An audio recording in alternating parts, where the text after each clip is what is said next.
تلقت شركة الصابون شكاوى كتيرة جدا الفترة اللي فاتت إن بيروح لهم عبوات فاضية ما فيهاش صابون. فقعدوا يفكروا ازاي يحلوا المشكلة دي، وقعد مجموعة كبيرة من العلماء والمهندسين المسؤولين عن الشركة ازاي يحلوا المشكلة، ووصلوا الحل في النهاية إن هم يعملوا جهاز ليزر يعمل على تجنب وسحب العبوات الفاضية قبل ما تدخل على السير النهائي اللي بعديه بيبقى فيه التغليف، وبعد كده بيروح الصابون للعملاء. في الوقت اللي أحد العمال فكر في فكرة بسيطة جدا، وهي إن هو جاب مروحة كبيرة جدا وحطها عند السير النهائي اللي بيمشي عليه الكراتين قبل التغليف. المروحة لأنها قوية جدا بدأ الكراتين الفاضية تقع على جنب السير ولا يصل إلى مكان التغليف إلا العبوات اللي فيها صابون بالفعل. وكان ده هو الحل الأبسط والأسهل. الحلين أدوا لحل المشكلة، ولكن الحل ده هو اللي فضل الناس فاكراه وبيحكوه حتى الآن لأنه بسيط. وده بيفكرنا بالمبدأ الرابع من مبادئ التفكير خارج الصندوق، وهو أبسط الأفكار غالبا هي أعظمها. دايما فكر ببساطة، قبل ما تفكر في حاجات معقدة وصعبة فكر بأبسط الحلول، وبحاجة سهلة وبسيطة جدا هتلاقي الموضوع يتحل.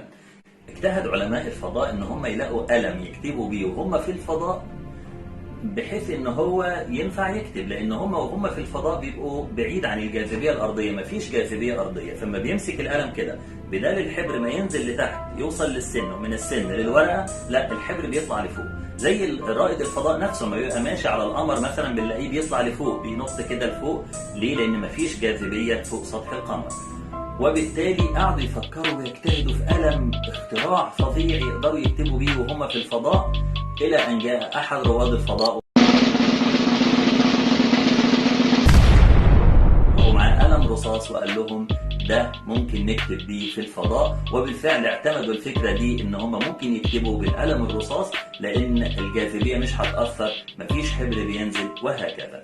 أبسط الأفكار هي أعظمها غالبا. ولا أدل على هذه الفكرة يا جماعة من اللي حصل في 73 سنة 1973 أما اتعمل هذا الحصن الكبير وهذا السد المنيع خط بارليف، وكان ساتر ترابي. وقعدوا يفكروا ازاي ممكن نزيل هذا السد ونجيب قنابل بقى نووية ولا هيدروجينية ولا نوع القنابل، مش القبائل، نوع القبائل برضه القبائل احنا كنا في سينا، نوع القنابل اللي ممكن تدمر هذا السد الكبير. وفي الآخر تيجي فكرة بسيطة جدا، مش الساتر ده ترابي، طيب خلاص أجيب له خراطيم مية ومضخات مية، المية تذيب التراب وتنزله. وبالفعل كانت هي دي الفكرة البسيطة جدا اللي هدمت وأزالت خط بارليف. العجيب يا جماعة والطريف إن هم لما بعتوا يستوردوا مضخات المياه، مين اللي استوردها؟ وزارة الزراعة. ليه؟ وكأنها أدوات لرش المحاصيل الزراعية. فكانت فكرة بسيطة جدا ولكنها فكرة رائعة وعظيمة. إذن المبدأ الخامس من مبادئ التفكير خارج الصندوق أن الأفكار البسيطة هي الأفكار العظيمة دائما.